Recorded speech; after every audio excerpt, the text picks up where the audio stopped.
Salah satu kata paling mematikan yang racunnya bisa sampai membunuh hingga 10 orang dewasa, kata golden poison dart frog atau sering disebut katak emas.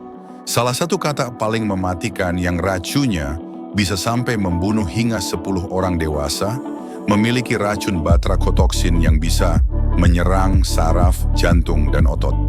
Kata ini tidak menggigit dan menyembur untuk mengeluarkan racunnya, melainkan dari kulitnya.